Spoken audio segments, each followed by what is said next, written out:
Hey guys, so first of all, before I start this, please do me a favor and let's like the video, ring the bell for notifications, subscribe to the channel, and share the video, and click on the links in the description to find my content elsewhere outside of YouTube and to support me outside of YouTube as well as join me in the live chat during this video premiere, as well as super chats if you want to are going to be open during the live chat. And if you don't get in here in time for that and you still want to help donate, super thanks with the little heart and the dollar sign in the middle of that will be an option as well, and comments will be open on both occasions. But with that said, I wanted to come on here, and as you notice, I did get a haircut today, and I'm growing a little mustache. Kind of been told that it's better if I grow this, instead of have the beard, because the beard gets gray.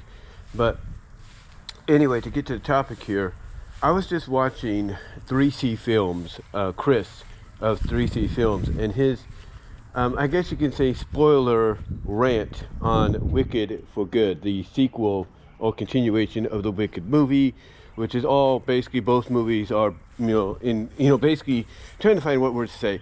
In all, both movies are just, essentially the Broadway play, but separated in two. That's essentially what it is. It's the Broadway play separated into two theatrical movies. Now, Chris did say that, and a lot of people apparently are feeling the same way, that the first half of this film,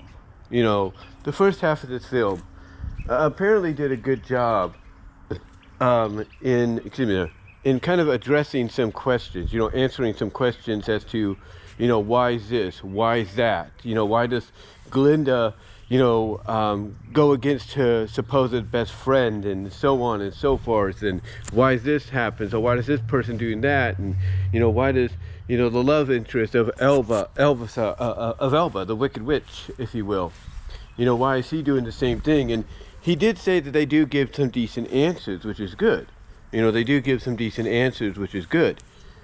But then he gets to basically the later part of the movie, and he says this is where it fell apart, because not only do you kind of go in a direction to where you try to, I guess respectfully, try to tell how the characters of the Tin Man and the Scarecrow came to be and all that, as well as how Dorothy ended up in Oz via the tornado that brought her there from Kansas.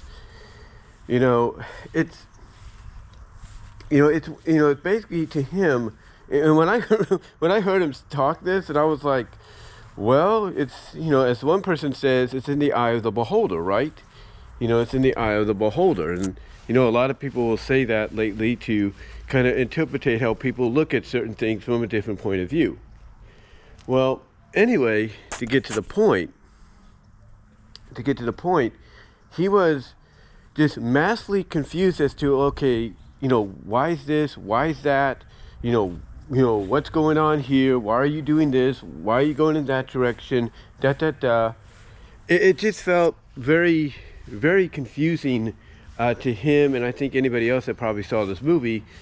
And what's crazy is when you look online, a lot of people say that, the second half of the play, the Broadway play, in which this movie and the first movie are based on as a whole, they basically say that the second half of the Broadway play fell flat. And the reason they say it fell flat is because basically they went off in a direction that obviously didn't make sense. It basically felt like, you were asking the question, where's the true connection? Like, where's the true connection between the original book, as well as what, we know from 1939, right? 1939, 1938. It's like, where's that connection? Because it didn't feel like there was any connection.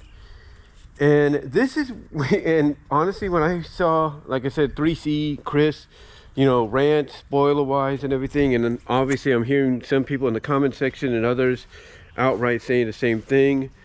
I know some people did like it, don't get me wrong, some people did like it, but again, there are some issues that, obviously need to be addressed, and they should have addressed them.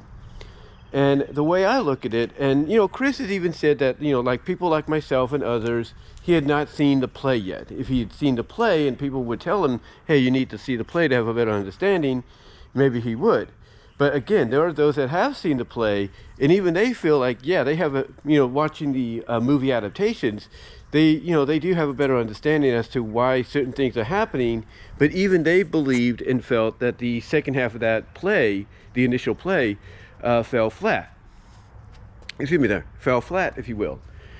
And it got me thinking, honestly, that this is one of those situations to where if you're going to do an adaptation of something, especially if you want to set it up like a prelude adaptation, something like an origin in which Wicked is, Broadway and movie-wise, that if you're going to do that, you either need to basically set it up to where, the initial prelude, the origin, whether it's one movie or two movies, a 4-hour, 5-hour long play, whatever the case might be, you need to set it up to where you get from point A, where you're introducing, the Wicked Witch, Elba, if you will, and Glinda.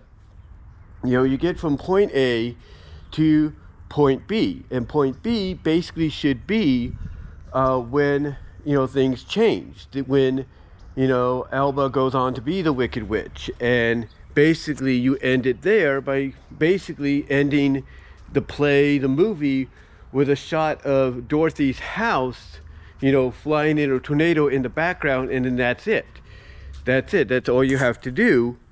And then you allow that ending to help lead in to what people know about with the 1939 film, if you will, as well as what they know mostly from the book. You do that, you have no issues. You don't have to add on certain things, or you don't have to confuse folks that even those that saw the play felt like you were doing, because again, they would come out and say, hey, this second half fell flat because it just felt too confusing. It felt too, shoehorned in, if you will, as well as like, very WTF, for what they knew. So again, if they would have just ended it like that, introduce us to Elba, introduce us to Glinda, build the story to where they start out as friends and then become enemies, and then that's it. And then you end the play, you end the movie with the tornado showing Dorothy's house coming into Oz, and then that's it. You cut it off there, you're good.